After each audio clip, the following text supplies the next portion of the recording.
Some folks spend a lifetime chasing what glitters: gold, fame, the approval of people who wouldn't cross the street to help them if they fell.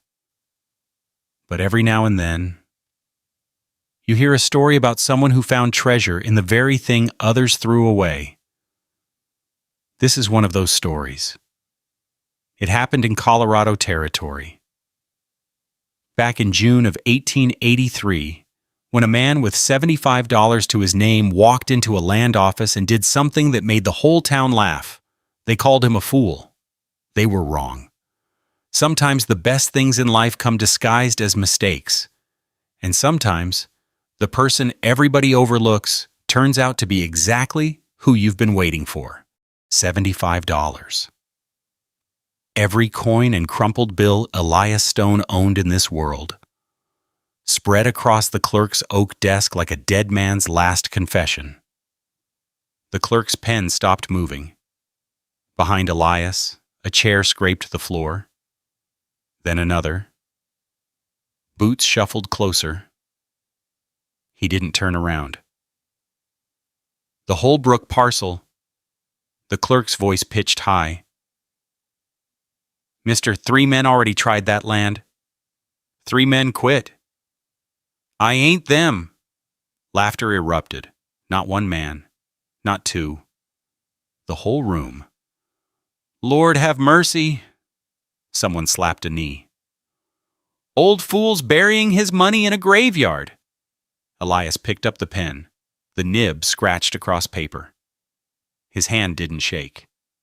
The ink was still wet when he folded the deed and walked out into the afternoon sun. Their laughter followed him through the door, spilling onto the boardwalk like something rotten. He kept walking. 40 acres of cracked earth waited for him. 40 acres everyone said would kill him. 40 acres that would change everything. If you're watching from somewhere quiet tonight, a porch, a kitchen table, or just a comfortable chair, I'd love to hear where home is for you. Drop a comment below. As the old saying goes, good company makes the road shorter. The timber was heavier than it looked. Elias shifted the rough-cut beam across his shoulder. Boots grinding into the dry grass. Sweat crawled down his neck, pooling in the hollow of his collarbone. Half a mile back to camp. Maybe less. He stopped. Something sat wrong on the horizon. A dark shape. Tilted. He squinted against the afternoon glare. A wagon. Listing hard to the left. One wheel cocked at an angle that meant a broken axle. No horse. No driver. Elias set the timber down. Wiped his palms on his trousers. The walk took longer than it should have. Heat rose from the cracked earth in waves, bending the air. As he drew closer, details sharpened. The wagon was a decent rig, painted sides, iron fittings, the kind a family might use for a long haul. The canvas top sagged. One trunk lay open in the bed, clothes spilling out like something abandoned in a hurry. A woman sat in the wagon's shadow. She was large. Not tall large, the kind of large that made men look twice and women whisper behind their hands. Her dress was fine calico with mother-of-pearl buttons, now gray with dust. She held a folded letter, fanning herself with slow, mechanical strokes. She looked up when his boots crunched closer. Didn't stand. Didn't call out. Just looked. Elias stopped 3 paces away. Close enough to see the dried salt tracks on her cheeks, close enough to see the empty canteen at her feet. "They leave you here." She nodded. Once. "Since morning." Another nod. He pulled the canteen from his belt, held it out. She took it without a word, drank deep, water running down her chin. She didn't wipe it away. When she finished, she handed it back. Their fingers didn't touch. Elias looked at the wagon, at the trunk, at the letter still clutched in her other hand. He didn't ask about any of it. "Got a place," he said. "Ain't much, but there's shade, water." She pushed herself up, slow. Her knees popped. She reached into the wagon bed and pulled out a single carpet bag, brass clasps, scuffed leather. One bag. That was all she was taking. She stepped out of the wagon's shadow and stood beside him, waiting. Elias turned toward his camp, started walking. She followed. Neither of them spoke.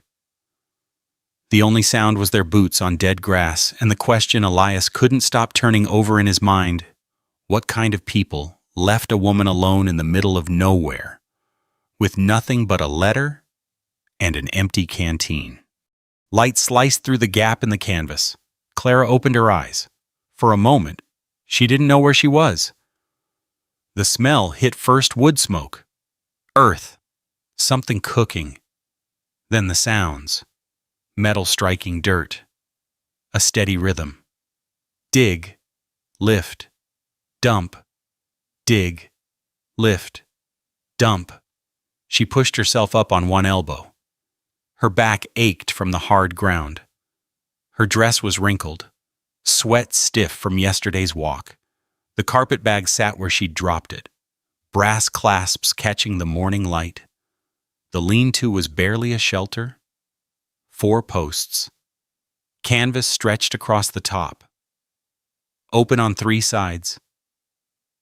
But it had kept the dew off her face, and that was more than the wagon had offered. She crawled to the edge and looked out.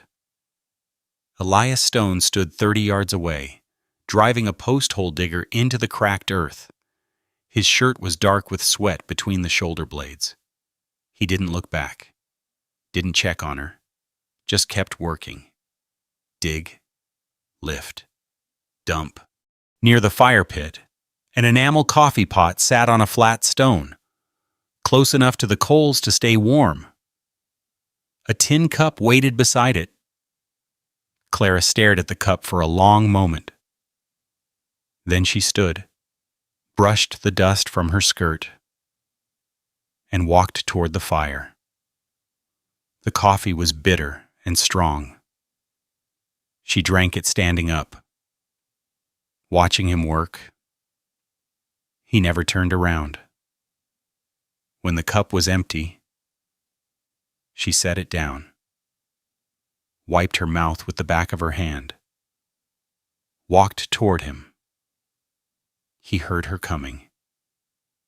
She could tell by the slight pause in his rhythm. But he didn't stop. Didn't speak. She stood beside him, close enough to smell the sweat and the turned earth. "Can I help?" Elias drove the digger down one more time, lifted, dumped the dirt.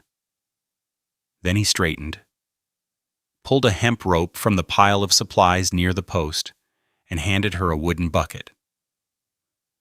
"Creek's 200 yards east." He pointed with his chin. "Water's clean." Clara took the bucket. The handle was rough against her palm. She didn't ask what the water was for, didn't ask how many trips he needed. She walked east. The creek was more of a trickle, a narrow ribbon of water cutting through the brown grass. She knelt on the bank, dipped the bucket, waited for it to fill. The water was cold, clear. She cupped some in her hand and drank. It tasted like stone and sky. The walk back was harder. The bucket pulled at her shoulder. Water sloshed over the rim, darkening her skirt. By the time she reached camp, her arm burned. Elias took the bucket without comment, poured half into a barrel near the lean-to, handed it back. She went again. By the 3rd trip, her palms were raw. By the 5th, the skin had split. She wrapped her hands in her skirt to hide the damage and kept walking. Elias saw. She caught his glance when she set the bucket down. His eyes went to her hands, then back to the post hole he was digging. He didn't say anything. The sun crawled across the sky. She made 6 trips total, resting twice by the creek when her legs shook too much to continue. Her shoulders screamed. Her feet throbbed. But every time she thought about stopping, she looked at him still digging, still lifting, still dumping, and she picked up the bucket again. By late afternoon, the barrel was full. Elias drove the last post into the ground, stood back, looked at his work. 4 posts in a line, the beginning of a fence that would go nowhere on land that grew nothing. He walked to the fire pit, knelt, started building a cook fire with the efficiency of a man who'd done it 1,000 times. Clara sat on a log near the lean-to. Her hands lay open in her lap, palms up. The blisters were angry and red. She didn't hide them anymore. Elias glanced at her hands, then at the barrel, then at the fire. He didn't say thank you. She didn't need him to. The beans bubbled in the Dutch oven. Cornbread cooked in a cast-iron skillet balanced on flat stones. The smell made Clara's stomach cramp. She couldn't remember the last time she'd eaten. Yesterday morning, the day before Elias handed her a tin plate, beans, cornbread, a fork with a bent tine. They ate in silence. The fire crackled. Somewhere in the distance, a coyote called. Clara set her fork down, looked at the flames. They said I was too much. Elias stopped chewing. He didn't look at her, didn't ask who, didn't ask what she meant. Mail order bride. The words came out flat, empty. Came all the way from Pennsylvania. They took one look and said I was too much. Left me on that wagon while they figured out what to do with me. She laughed. It was a dry, hollow sound. Reckon they figured it out. Elias swallowed his food, set his plate on his knee, stared out at the darkening land. This dirt, he said finally. 3 men owned it before me. 3 men said it was too much trouble, not worth the sweat. And he picked up his cornbread, broke it in half, and pushed the larger piece toward her plate. Folks give up too easy. Clara looked at the cornbread, at his rough, dirt-caked hands, at the lean-to he'd built with nothing but his back and his stubbornness. 20 years, he said. That's how long I worked other men's land, punched their cattle, mended their fences, never owned nothing. He picked up his fork again. Until now. The coyote called again, closer this time. Clara took the cornbread. It was still warm. I can do numbers, she said. Kept books for my father's store back in Allentown. Elias nodded. Didn't ask if she was staying. Didn't ask if she was going. They finished their meal in silence. When the plates were empty, Clara washed them in the creek water without being asked. Elias banked the fire for the night. She returned to the lean-to. He slept outside, near the dying coals, his hat pulled low over his face. Neither of them said goodnight. But when Clara lay down on the hard-packed earth, her blistered hands folded across her stomach, she noticed something. The letter, the one she'd been fanning herself with when he found her, was gone.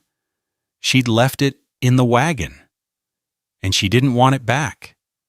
What she wanted, she realized as she stared at the canvas ceiling, was to see what this worthless land looked like in the morning, what it looked like when someone refused to give up on it. What she wanted was to stay. But could she? A woman alone, with nothing but a carpet bag and calloused hands, on land that belonged to a stranger. The fence post wouldn't go straight. Clara gripped the rough timber with both hands, trying to hold it steady while Elias tamped earth around the base. Her arms trembled. Sweat dripped into her eyes. The post leaned left. She pulled it right. It tilted backward. Hold it firm.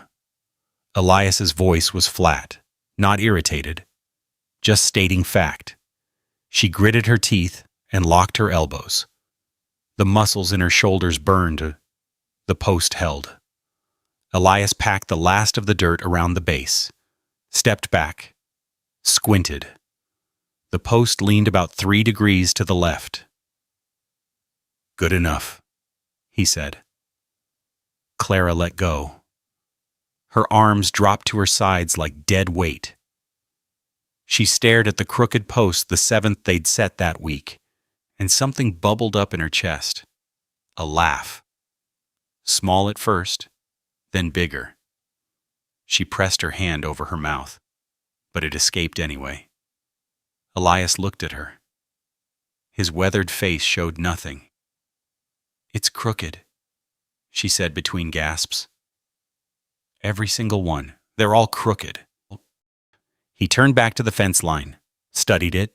7 posts, each one tilted at a slightly different angle. Fence don't care if it's straight, he said. Just needs to stand. Clara's laughter died down. She wiped her eyes with the back of her wrist. Her hands were a mess, calluses forming over calluses. Old blisters turning to rough patches of yellow skin. 3 weeks ago, those hands had never held anything heavier than a ledger book. Elias handed her the wooden mallet. Your turn. She took it. The handle was smooth from use, worn to fit his grip.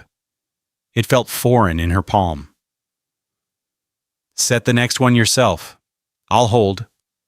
Clara positioned the post, raised the mallet, brought it down.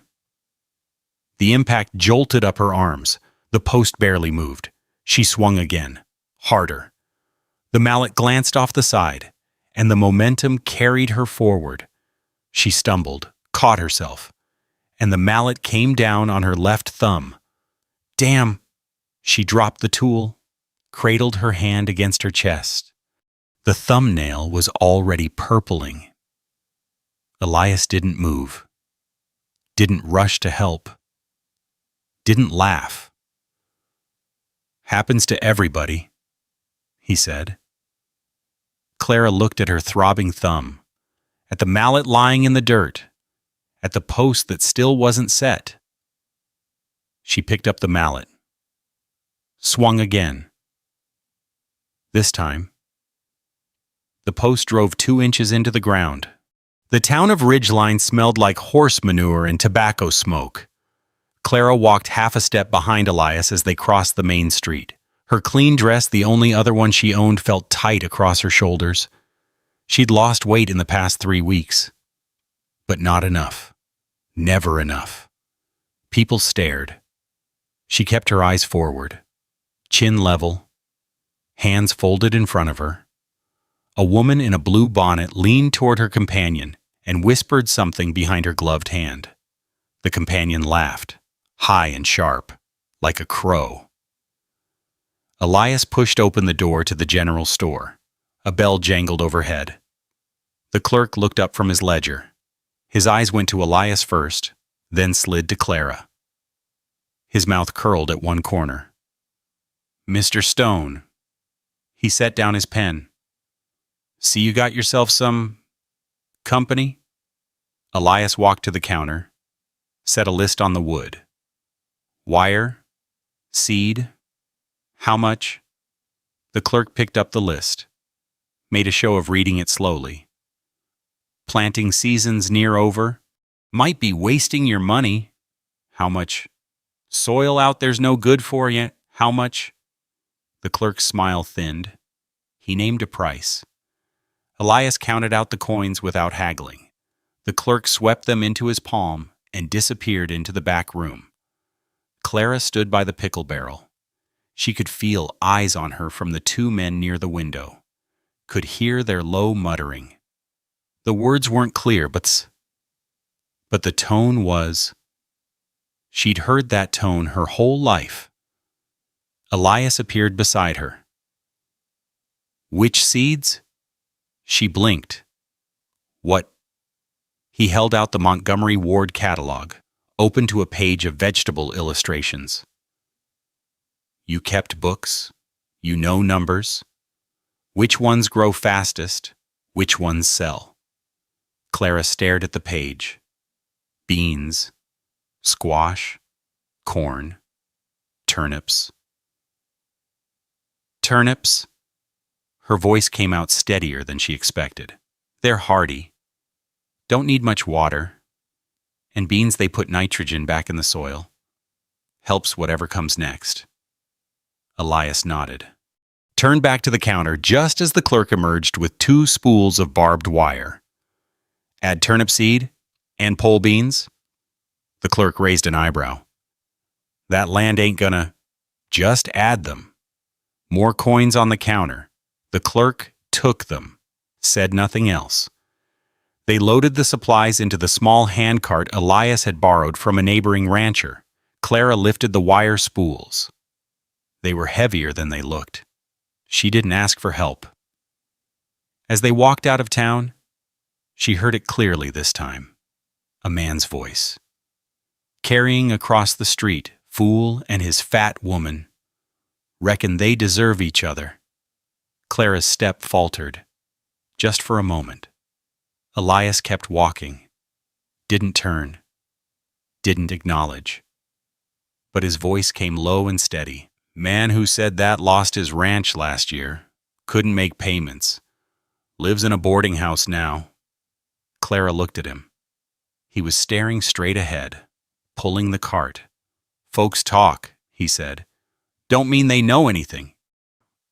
She fell back into step beside him. The road stretched out ahead, brown and dusty under the late afternoon sun. The porch wasn't much. 2 planks laid across sawhorses. A strip of canvas stretched overhead for shade. But it faced west.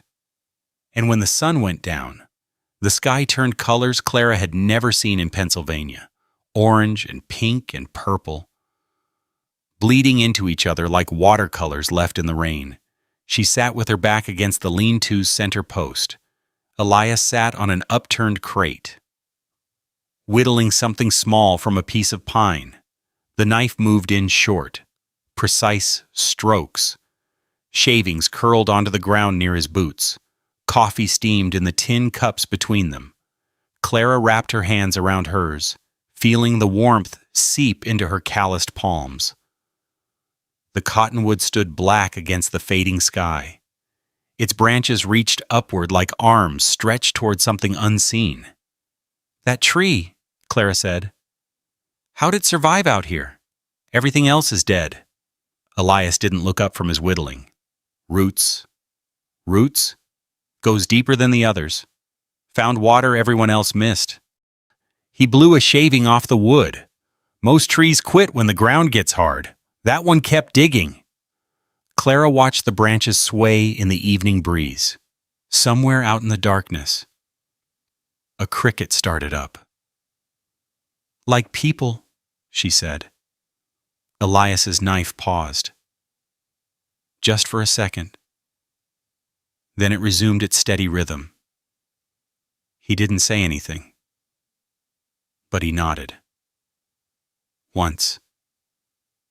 The silence stretched out between them. Comfortable. Easy. The kind of silence that didn't need filling. Clara sipped her coffee. It was bitter and strong, the way he always made it. She'd stopped adding sugar after the first week. There wasn't any to spare. Tomorrow, Elias said.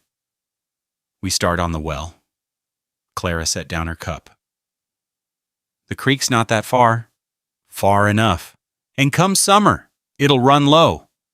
He folded his knife, slipped it into his pocket. Need our own water if this land's going to be worth anything? He'd said, Clara stared at her coffee, at the dark surface reflecting the first stars. He probably hadn't meant it. Just a slip of the tongue. a figure of speech. But when she looked up, he was watching her, his face unreadable in the dim light. "Gonna be hard work," he said. "Digging a well, harder than fence posts. I know. Might take weeks. Might find nothing. I know." He held her gaze for a long moment. Then he stood, picked up his cup, and walked toward the fire pit. "Get some rest," he said without turning around. "We start at dawn." Clara sat on the makeshift porch, listening to him bank the fire for the night. The stars multiplied overhead, thick and bright as scattered salt. He'd said our, and he'd said we. For the first time since she'd stepped off that wagon in Pennsylvania, Clara let herself wonder what it might feel like to belong somewhere. But first, they had to find water. Water on land that everyone said had none. What if they dug and found nothing but more dry dirt? The fourth hole was as dry as the first three. Elias stood chest deep in the pit, shovel biting into packed earth that crumbled like old bone. His shoulders ached. His palms were raw beneath the canvas gloves. 6 feet down. And nothing. Not a drop. Not even a hint of moisture in the soil. He drove the shovel in again. Lifted. Tossed the dirt over the rim. The pile beside the hole had grown waist high. All that work. And nothing to show for it but a useless hole in useless ground. "Breakfast?" Clara's voice came from above. He looked up. She stood at the edge of the pit, holding a tin plate. Biscuits and salt pork. Steam rose in the cool morning air. Elias climbed out. His knees popped. His back protested. 47 years old. And his body was starting to remind him of every one of them. He took the plate, ate standing up, staring at the hole. "How many more?" Clara asked. "Many as it takes?" She didn't argue, didn't offer false comfort, just stood there, arms crossed, looking out at the land. Her gaze stopped on the cottonwood. "That tree," she said. Elias chewed, swallowed. "What about it? It leans? Trees do that?" "Northeast?" Clara walked toward it, her worn boots kicking up small clouds of dust. "Trees don't lean for no reason. Wind comes from the west out here. Should push it the other way." Elias set down his plate, followed her. She stopped at the base of the cottonwood, knelt, pressed her palm flat against the ground. "Feel this." He crouched beside her, put his hand where hers had been. The dirt was cooler, not by much, but enough to notice. "Now here." She moved 3 feet to the right. He touched the new spot. Warmer. Drier. Clara stood, pointed at the soil near the tree's northeastern side. "Look at the color. Darker there. And the grass, what little there is, it's greener on that side." Elias looked. She was right. The brown grass around most of the tree had a slightly different cast near the northeast. Not green exactly, but less dead. "Tree's not just surviving," Clara said. "It's drinking from somewhere. And it's reaching that direction to get more." Elias stared at her. At this woman who'd showed up in his life 3 weeks ago with nothing but a carpet bag and a rejection letter. "You figured that out just now. I kept books for my father's store. You learned to notice patterns." She shrugged. "Numbers, soil, not so different." He walked to the northeastern side of the tree, studied the ground. Scuffed it with his boot. The dirt broke up easier here, less compacted. "Could be nothing," he said. Could be. Might dig another 6 feet and find the same dry dirt. Might. He looked at her. She looked back, waiting. Elias picked up his shovel. 5 feet down, the dirt was the same pale brown as everywhere else. Clara worked beside him now, using the smaller spade she'd claimed for fence work.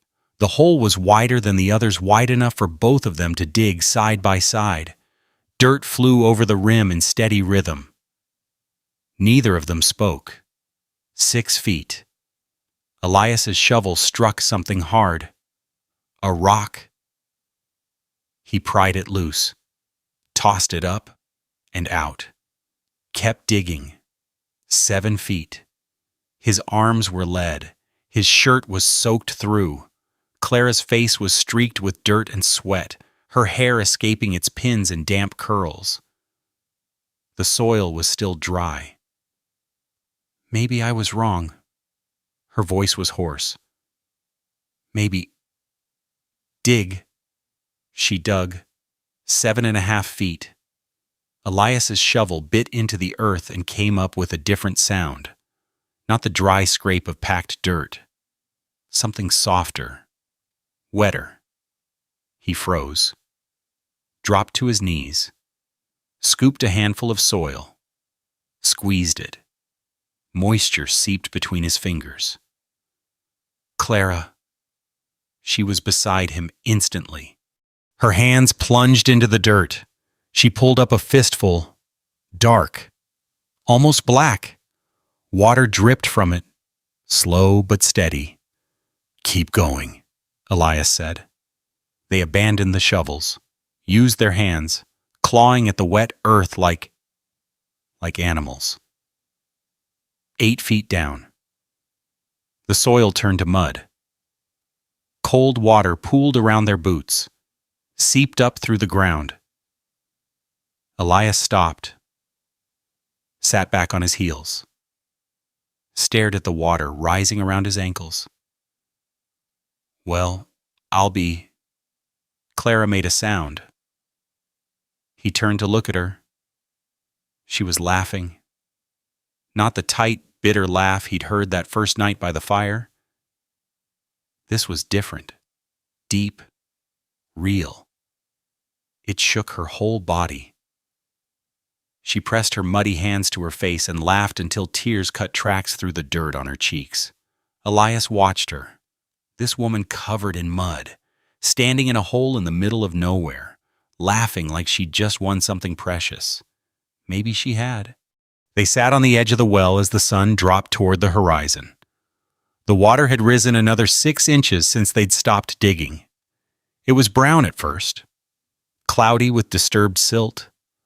But as they watched, it began to clear, slowly, particle by particle settling to the bottom. Clara's dress was ruined. Mud caked her from the waist down. Her hair had given up entirely, hanging in damp ropes around her shoulders. She'd never looked less like the woman in the fine calico dress he'd found by that broken wagon. She'd never looked more real. Reckon we ain't so worthless after all, Elias said. Clara looked at him. Mud on her face, water in her eyes that might have been tears or might have been sweat. Reckon not. The silence stretched between them. Comfortable, easy. The kind of silence that said more than words could. Elias looked down at the water. It was clearing fast now. He could almost see the bottom. Almost see his own reflection starting to form on the surface.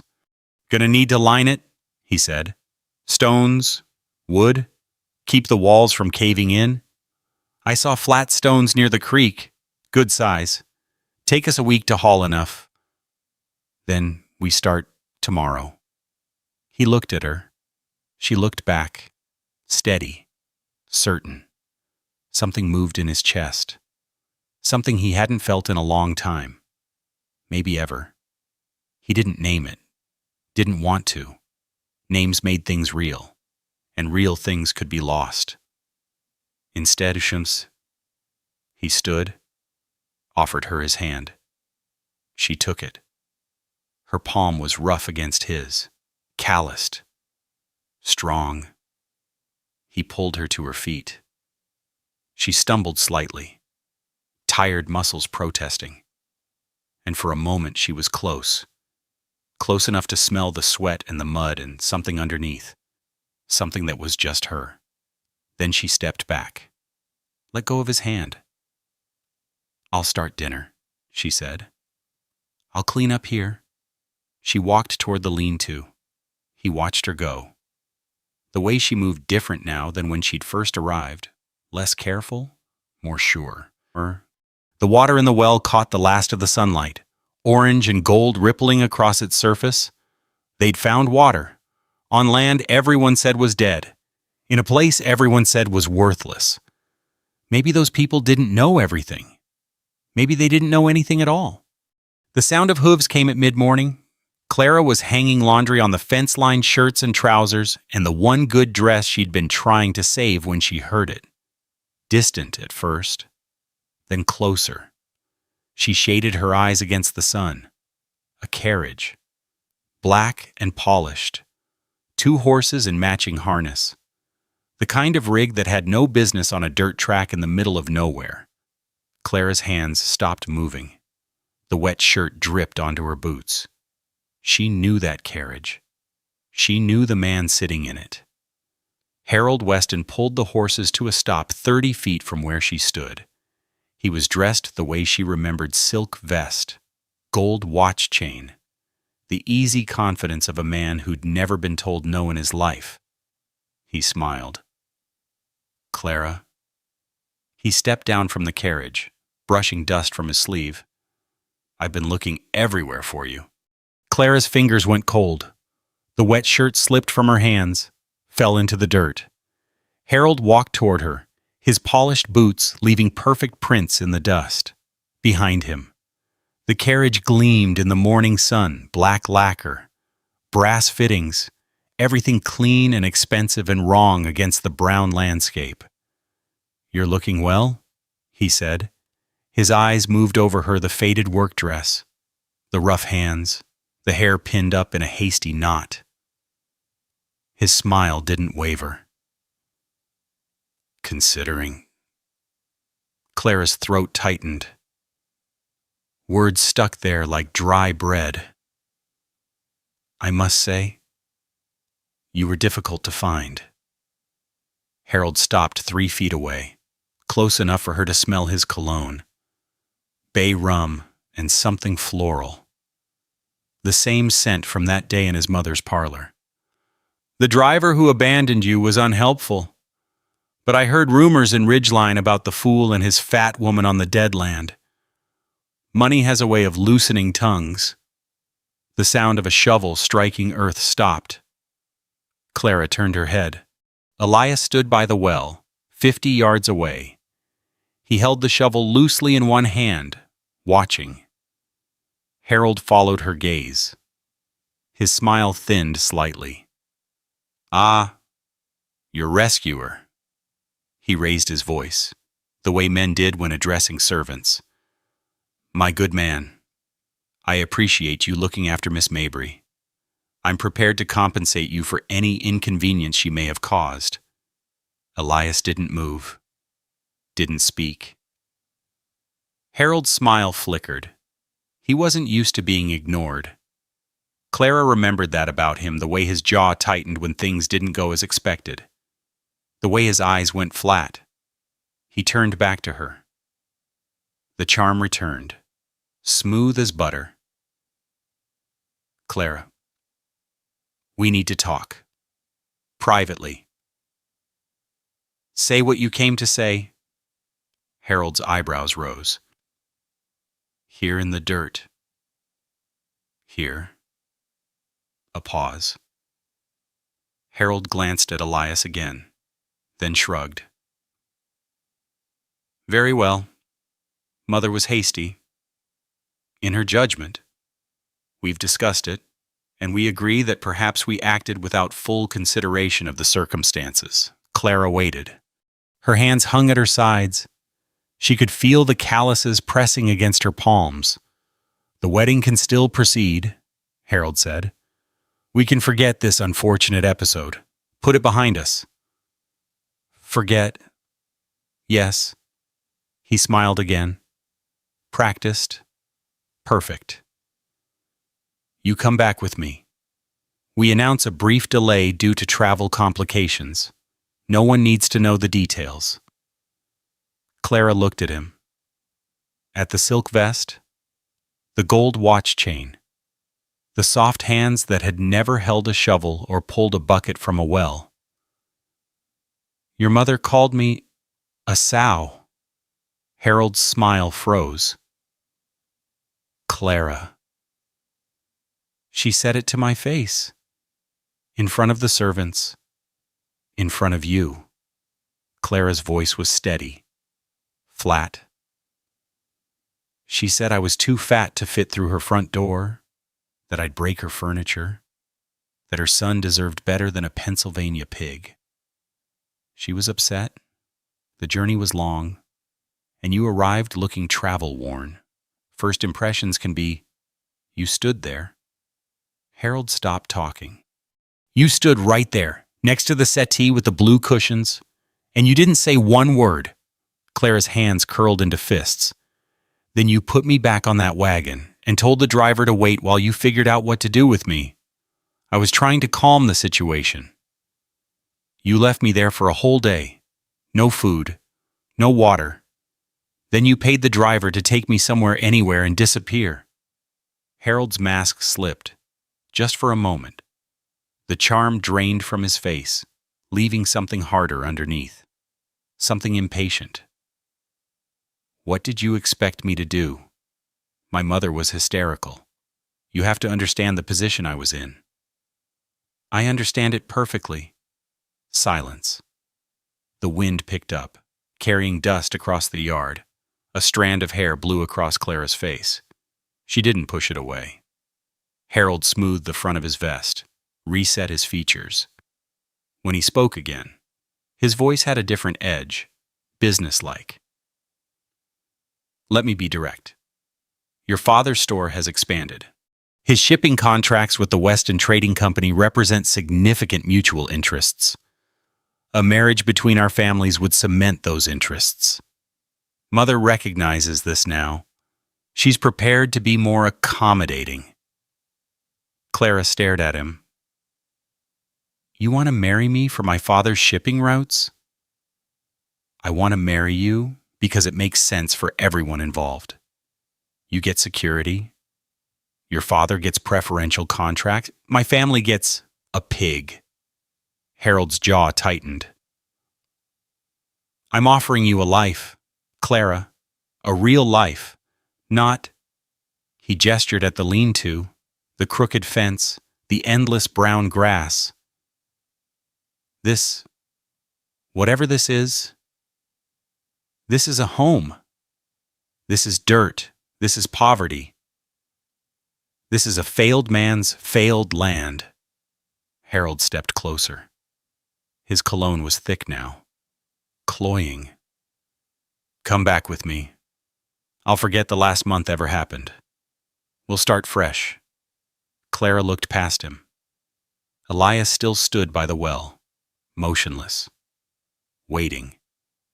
He wasn't going to interfere, wasn't going to speak for her or fight for her or make the decision easy. This was hers. "I need to think," she heard herself say. Harold's face relaxed. The smile returned. "Of course, I understand. This is a significant decision." He pulled a calling card from his vest pocket and pressed it into her hand. "I'm staying at the Ridgeline Hotel. I'll return tomorrow morning for your answer." He tipped his hat, walked back to his carriage. The horses snorted as he took up the reins. "Until tomorrow, Clara." The carriage pulled away. Dust rose behind it, hanging in the still air long after the sound of hooves had faded. Clara stood where she was. The calling card was crisp and white in her dirty hand. Harold J. Weston III. Weston Trading Company. Philadelphia. Philadelphia. Parlors and parties and a mother-in-law who would never let her forget what she was. But also security. A name. A place in a world that had never had room for her. She looked down at her hands. At the calluses. At the broken nail on her left thumb that had never quite healed right. Then she looked at the land. At the crooked fence. At the well that had water now. Water she had helped find. Water she had helped dig with these same rough hands. Footsteps behind her. Elias stopped 5 paces away. Close enough to talk. Far enough to give her space. He didn't ask what Harold wanted. Didn't ask what she was thinking. Didn't say a single word. Just waited. He wants me to go back with him. Clara's voice sounded strange in her own ears, hollow. The wedding's still on. His mother changed her mind. Elias nodded slowly. His face gave nothing away. Says I'd have security. A real life. She laughed. It came out broken. Not dirt and poverty and a failed man's failed land. Something moved in Elias's eyes, just for a moment. Then it was gone. That what you want? Clara looked at him. At his weathered face, his rough hands, the sweat stains on his shirt from a morning of honest work. I don't know what I want. The words hung between them, heavy, true. Elias nodded again, turned, walked back toward the well. He's coming back tomorrow, Clara said to his retreating back. For my answer? Elias stopped. He didn't turn around. Then you got until tomorrow to figure it out. He picked up his shovel, went back to work. The sound of metal striking earth filled the silence. Clara stood there, Harold's card in one hand, dirt under her fingernails, and a choice to make that would determine the rest of her life. The lean-to, the well, the man who had never once asked her to be anything other than what she was, or the carriage, the parlor, the man who saw her as a business arrangement. She looked down at the calling card. Crisp, white, perfect. Then she looked at her hands. Rough, stained, real. The sun climbed higher. The day stretched ahead. And somewhere in the distance, a hawk circled over the dead grass, searching for something it could not yet see. What if she chose wrong? The fire died to embers. Clara sat inside the lean-to, knees drawn to her chest, Harold's calling card turning over and over in her fingers. The edges were soft now from handling. The ink slightly smudged where her thumb kept rubbing across his name. Harold J. Weston III. She could hear Elias outside. Not moving. Not working. Just sitting. The occasional crackle of the dying fire. The distant call of a coyote. She should go out there. Should talk to him. Should say something. But what? What could she possibly say? I might leave tomorrow. I might go back to the man whose family called me a pig. Because at least they want me, even if it's only for my father's shipping routes. Clara pressed her forehead against her knees. The calling card crumpled slightly in her grip. The truth sat in her stomach, like a stone. She didn't know if she deserved better. Didn't know if better was even possible for someone like her. The lean-to felt small, suffocating. The canvas walls pressed in.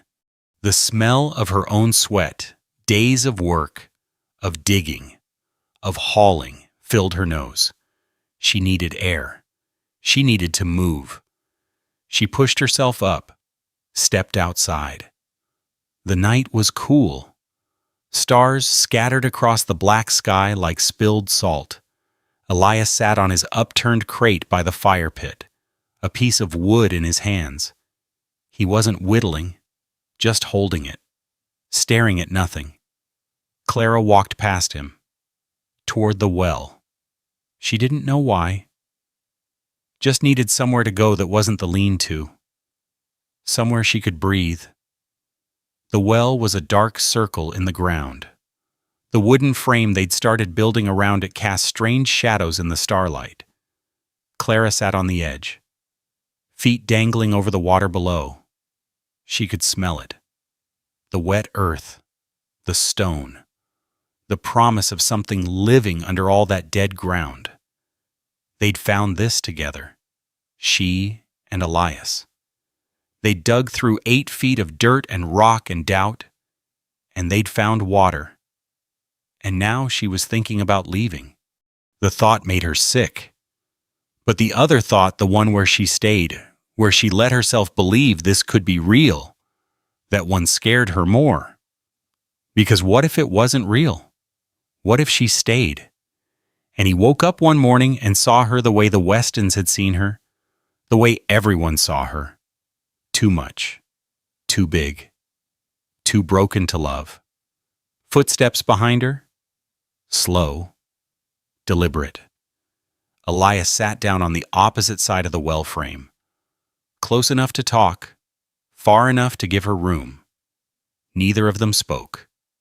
The coyote called again. Closer now. Another answered from somewhere to the east. "Couldn't sleep," Clara said finally. "Me neither."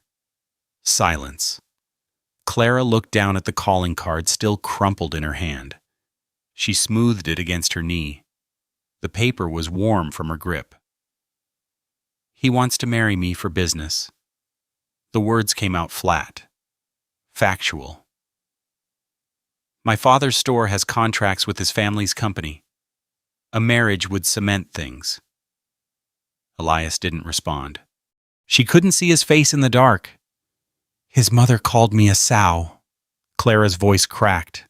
She swallowed hard, kept going.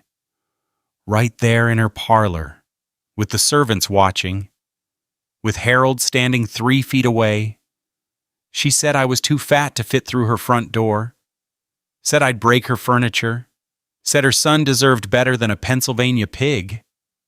The words hung in the air. Ugly. True. And Harold just stood there. Didn't say a word. Didn't defend me. Didn't even look at me. Clara's hands shook. She pressed them flat against her thighs. Then they put me back on the wagon, told the driver to wait, while they decided what to do with me. Like I was a piece of furniture they'd ordered wrong. Like I was a mistake that needed fixing. Her throat tightened. She couldn't breathe. Couldn't think. They left me there all day. No food. No water. The driver kept asking what to do, and nobody answered him. Finally, around sunset, Harold came out, handed the driver some money, said to take me somewhere anywhere and leave me there. Clara looked up at the stars. They blurred. She blinked hard. The driver felt bad. I think he gave me his canteen before he left, said he was sorry. Then he drove off and left me on the side of the road with nothing but my carpet bag and a letter that said I wasn't good enough. She laughed. The sound was wrong, broken. That's what I am, Elias. That's what I've always been. Not good enough. Too much and not enough. All at the same time. She pressed the heels of her hands against her eyes. And now Harold's offering me another chance. A chance to be something. Somebody's wife. Somebody with a name and a place and a life that makes sense. The silence stretched. Clara's chest heaved. She couldn't look at him. Couldn't bear to see pity in his face. Or worse, agreement. Should I take it? The question came out as a whisper. Should I go back with him? At least he wants me. Even if it's only for my father's money. At least someone wants... I want you to stay. Clara's breath caught. Elias's voice was rough, low, like the words cost him something. I ain't never asked you to be small. Ain't never asked you to be anything other than what you are. A pause. The fire crackled. I'm asking you now. Stay. Clara lowered her hands, looked across the well frame. Elias sat very still. His face was shadowed, but she could see the tension in his shoulders, the way his hands gripped his knees. Why? The words scraped her throat. Why do you want me to stay? He didn't answer right away. The coyotes had gone quiet. The only sound was the wind moving through the dead grass. 20 years, he said finally. 20 years I worked other men's land, ate their food, slept in their barns. Every rancher I worked for told me the same thing, that said I'd never amount to nothing. Said I was too old, too slow, too stubborn. Said I'd die broke and alone on somebody else's dirt. He turned his head, looked at her. Then I bought this land, this worthless, dead, good-for-nothing land that everybody laughed at, and I started digging. His voice dropped. And then you showed up, and you started digging too, and we found water. Water that 3 men before me swore didn't exist. Clara's eyes burned. She didn't wipe them. You think I don't know what it feels like? Elias's voice cracked. Just barely. Just enough to hear. To have people look at you and see nothing, to work twice as hard and still get told you're worthless. He stood, walked around the well frame, stopped in front of her. That man in the fancy carriage, he don't see you. He sees your father's shipping routes. He sees a deal. Elias's hand hung at his side, close to hers but not touching. I see you. I've seen you haul water until your hands bled. I've seen you dig through 8 feet of dirt without complaining. I've seen you laugh when everything around you was dead and dry and hopeless. Clara looked up at him, at this weathered, stubborn, impossible man standing in front of her in the dark. I ain't got much, he said. This land, this well, these 2 hands. But I'm asking you not for your father's money, not for business, not for anything but yourself. I'm asking you to stay. The wind picked up, cold against Clara's wet cheeks. And if I do, her voice was barely a whisper. If I stay, what then? Elias held out his hand, rough, calloused, real. Then we find out together. Clara stared at his hand, at the scars and the dirt and the years of hard work written across his palm. Tomorrow, Harold would come back. Tomorrow, she would have to give him an answer. But right now, in this moment, with this man standing in front of her, offering her nothing but himself, she reached out and took his hand. The carriage came at mid-morning. Clara stood on the porch, the real porch now, with proper planks and a canvas awning. She wore her work dress, the faded one with the patched hem. Her hands hung at her sides, rough and calloused, nails broken short. She didn't move when the carriage stopped.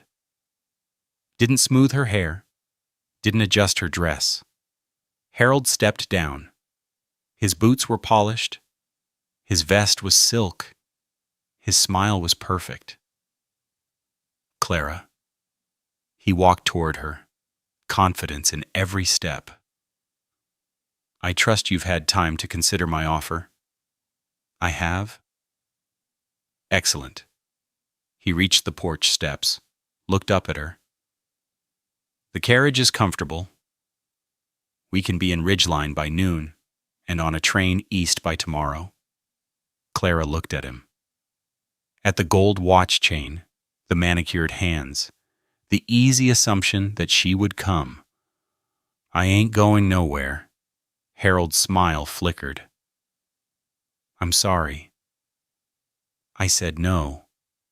Clara's voice was steady, flat. I'm not going back with you. Harold laughed. A short, disbelieving sound. Clara, be reasonable. You can't seriously prefer this. He gestured at the lean-to, the crooked fence, the endless brown grass, to what I'm offering. Your ma called me a sow. The laughter died. Harold's jaw tightened. She said it to my face. In front of the servants. In front of you. Clara stepped down from the porch. 1 step. 2.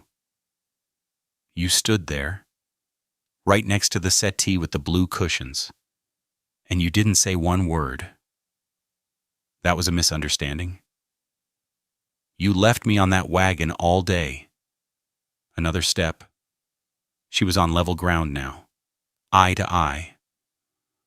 Like damaged goods waiting for return. No food, no water, just sitting there while your family decided what to do with their mistake. Harold's mask slipped.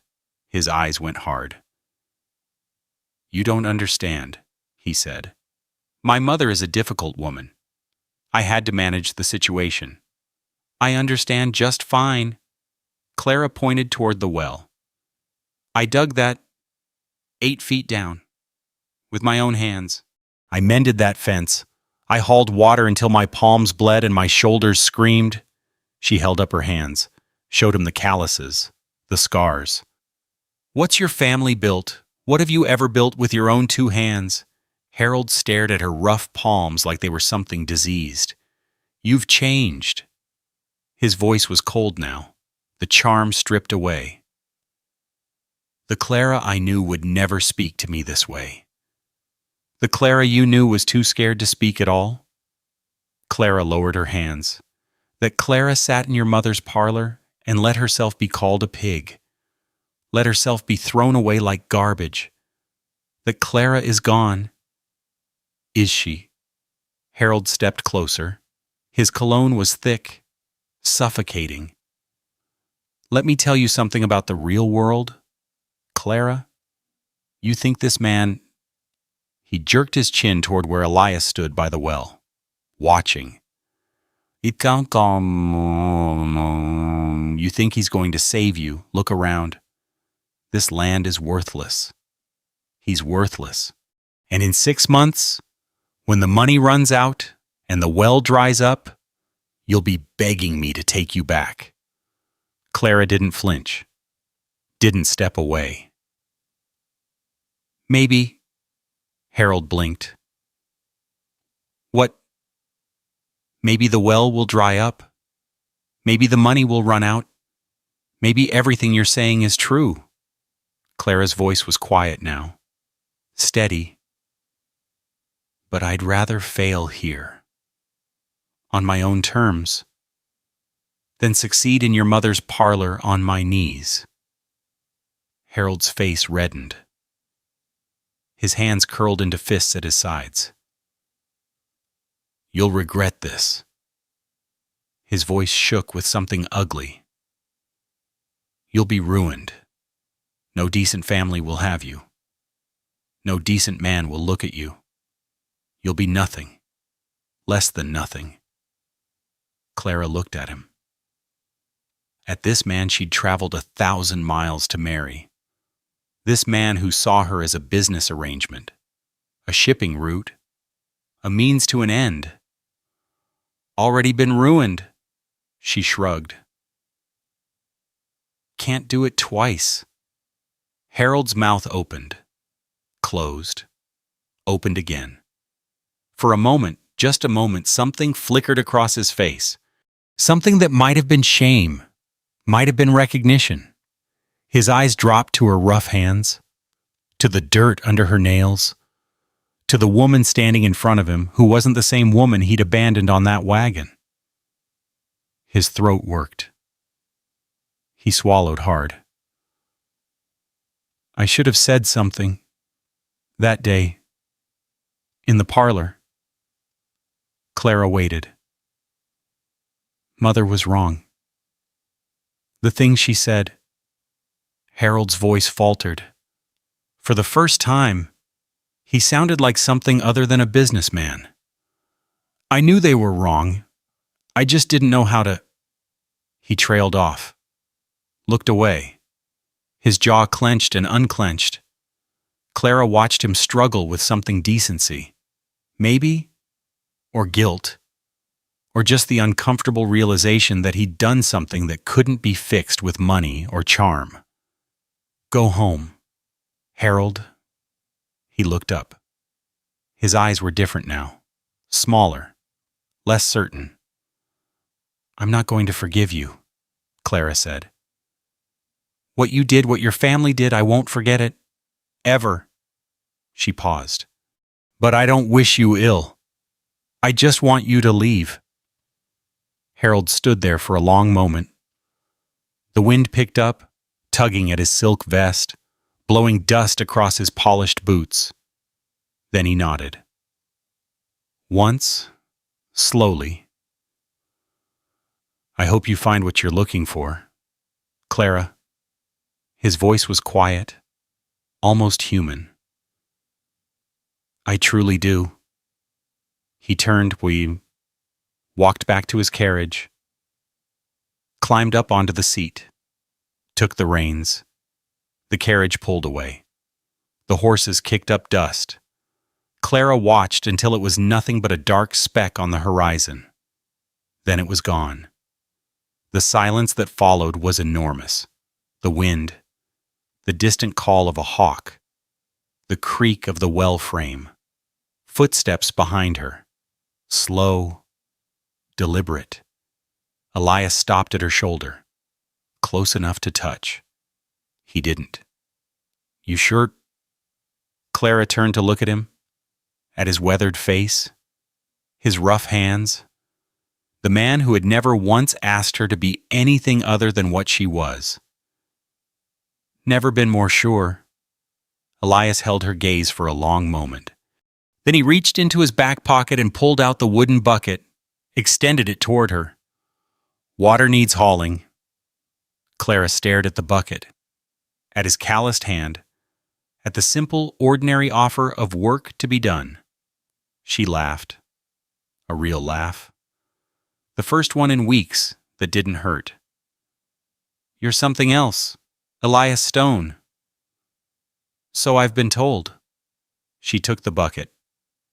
Their fingers brushed. His were warm, rough, real. After the water, she said, we need to finish lining that well. And the fence needs another 20 posts. And I saw a bare patch by the creek that might take turnip seed if we clear the rocks. Elias nodded. Gonna be a lot of work. I know. Gonna take time. I know.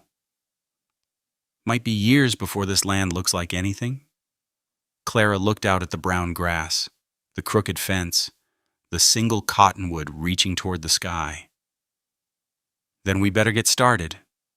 She walked toward the creek. Elias watched her go. After a moment, he picked up his shovel and headed back to the well.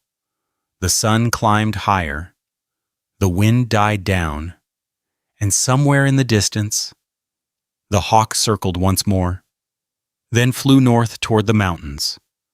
Clara reached the creek, knelt on the bank, dipped the bucket into the cold water. Her reflection rippled on the surface. Dirty face, tangled hair, work-roughened hands.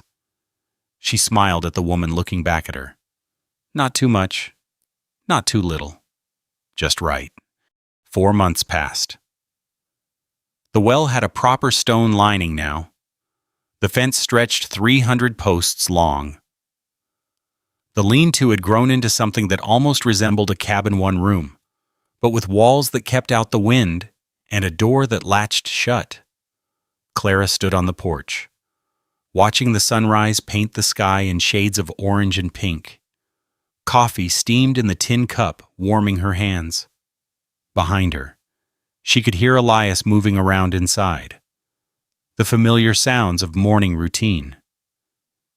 They'd made it through summer, through the heat and the dust and the back-breaking work. The garden had produced enough turnips and beans to last through fall, with extra to sell in ridgeline.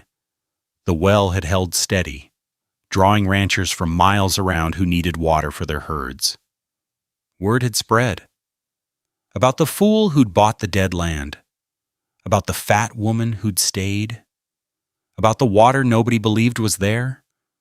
Nobody was laughing anymore. Clara sipped her coffee, watched the light spread across the land, their land. Land that had been written off as worthless. Land that was starting, slowly, to turn green. The sound of hooves broke the morning stillness. Clara set down her cup, shaded her eyes against the rising sun. A rider was coming up the track from ridgeline, moving steady, not fast, not slow. Clara's hand found the porch rail, gripped it. The rider drew closer, close enough to see the glint of metal on his chest. A badge. The sheriff. And he was heading straight for them. The sheriff reined his horse to a stop 20 feet from the porch. Clara's grip tightened on the rail. Behind her, the cabin door opened.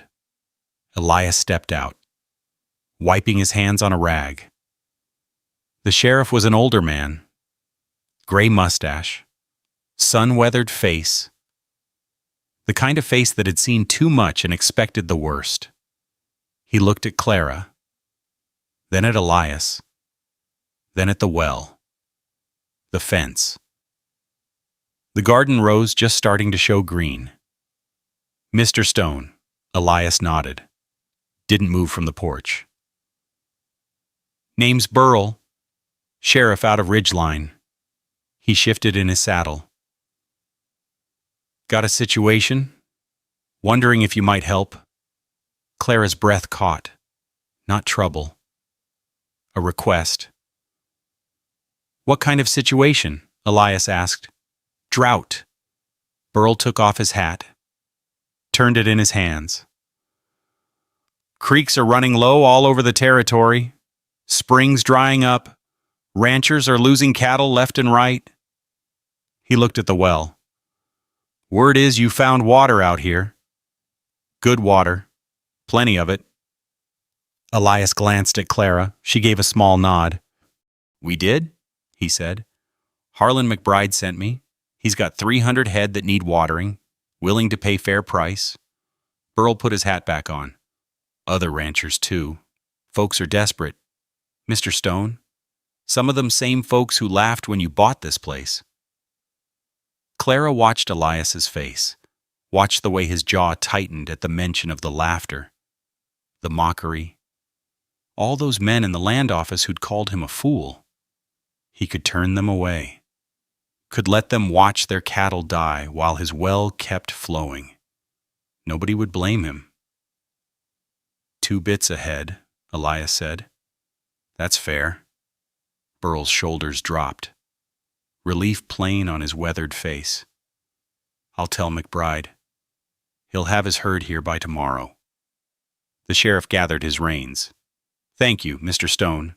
This means something to a lot of folks. The woman handles the books. Elias jerked his chin toward Clara. You pay her. Burl looked at Clara. His eyes moved over her, the work dress, the calloused hands, the way she stood like someone who belonged here. Ma'am, he tipped his hat, we'll settle accounts weekly, if that suits. Clara nodded. Her voice came out steady. I'll have receipts ready. The sheriff turned his horse, rode back down the track toward Ridgeline. The dust settled behind him, golden in the morning light. Clara stood very still. 2 bits ahead, 300 cattle. $75 every time they watered. More money than Elias had paid for the whole 40 acres. "Well," she said, "reckon we're in the water business now." Elias almost smiled. Almost. The ranchers came. First McBride with his 300 head. Then the Dawson brothers from the spread to the east. Then a widow named Sarah Polk who ran 50 cattle on her own and had the roughest hands Clara had ever seen on a woman. Clara kept the books. Wrote receipts in a leather-bound ledger she'd bought from the general store in Ridgeline. The same clerk who'd smirked at her 4 months ago now called her ma'am and asked if she needed anything else. She didn't smirk back, didn't gloat, just paid her bill and walked out with her head level. The drought had changed everything. What everyone had called worthless land was now the only reliable water for miles. The well that 3 men had given up on kept flowing, clear and cold, bucket after bucket.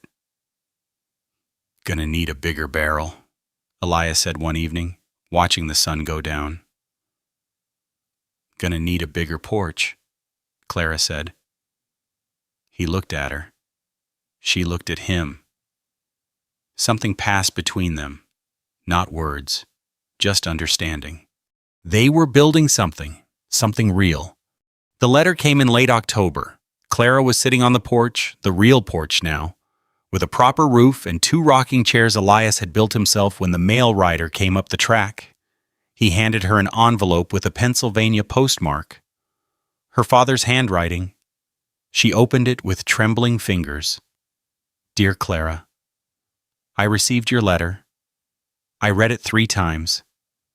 Then I sat down and cried. Your mother, God rest her soul, always said you were stronger than you looked. I should have listened to her. I should have come after you when I heard what the Westons did. I should have done a lot of things, but I didn't. And I'm sorry. You wrote that you found a place, a man, a life. You wrote that you're happy. I don't know if I believe it yet. A father worries, but I want to. I want to see it for myself. I'm coming west in the spring. After the road's clear, I want to meet this Elias Stone. I want to see this land you've been telling me about. I want to see my daughter. I'm proud of you, Clara. I should have said it more often. I should have said a lot of things. Your loving father, Thomas Mabry. Clara read it twice, 3 times. The words blurred. She wiped her eyes with the back of her hand. Elias came around the corner of the cabin. A freshly whittled figure in his hands. A horse. Small and precise. Every line carved with care. Mail came. Clara held up the letter. From my father. He's coming to visit. In the spring. Elias sat down in the other rocking chair. Set the little horse on his knee. That good? I think so. Clara folded the letter carefully, slipped it into her apron pocket. I think it's very good. They sat in silence. The sun dropped toward the western ridge. The sky turned orange, then pink, then the deep purple of approaching night. The cottonwood stood tall against the fading light. Its leaves rustled in the evening breeze. Around its base, the grass was green now, actually green, watered by the overflow from the well, and the careful tending of 2 people who refused to give up. Clara looked out at the land, at the fence, 300 posts long, at the garden, heavy with the last of the fall vegetables, at the cabin with its oiled paper window catching the last of the sun. They said this land was worthless, she said. Elias rocked slowly. They did? Said you were a fool for buying it? said that too. Clara reached over. Her hand found his on the arm of the rocking chair. His fingers curled around hers. Warm. Rough. Real. Reckon they should have dug deeper before giving up. Elias turned his head, looked at her. The corner of his mouth lifted. Just slightly? Just enough? Reckon so? The stars came out one by one. The cricket song rose from the grass. Somewhere in the distance, a coyote called not mournful anymore, just part of the night, part of the land. Clara leaned back in her chair. Let her shoulder rest against his. Watched the sky turn from purple to black to velvet, scattered with light. She thought about the woman she'd been 4 months ago, sitting in the shadow of a broken wagon, clutching a rejection letter, waiting for someone to tell her what to do. That woman was gone. In her place sat someone else, someone with calluses on her hands and dirt under her nails, someone who had dug through 8 feet of hard earth and found water, someone who had been thrown away and had built herself back up, one fence post at a time, someone who belonged. The night deepened. The lamp in the cabin window glowed warm and steady. And on the porch of the little cabin in the middle of nowhere, 2 people who had been called worthless sat side by side, watching the stars wheel overhead, saying nothing. There was nothing left to say. They had already said it all with shovels and buckets and blistered hands, with mornings that started at dawn and evenings that ended under starlight, with water pulled from dry ground and seeds planted in dead soil. With staying, Clara closed her eyes. Let the night sounds wash over her. Let the warmth of Elias's shoulder seep into hers. Tomorrow there would be more work, more water to haul, more fences to mend, more ledgers to balance and ranchers to deal with and seeds to plant. But tonight there was this, a porch, a chair, a hand in hers, a home. There's something quiet that settles in the chest after a story like this one. Something that doesn't need a name. Maybe it feels a little heavy. Maybe it feels familiar. Like a memory you didn't know you were carrying. Many of us have stood in places where we weren't wanted. Some of us have been told in words or in silence that we were too much or not enough. We've carried that, quietly, for years, sometimes, and we've kept going anyway, even when no one noticed. That kind of carrying doesn't need to be explained it doesn't need to be resolved tonight. It's all right to let this story rest where it landed in whatever corner of you it found. You don't have to do anything with it. You're allowed to simply let it be. Some things heal slowly. Some things never fully close, and that's all right too. The heart knows how to hold what it needs to hold. Thank you for staying until the end. Thank you for listening, being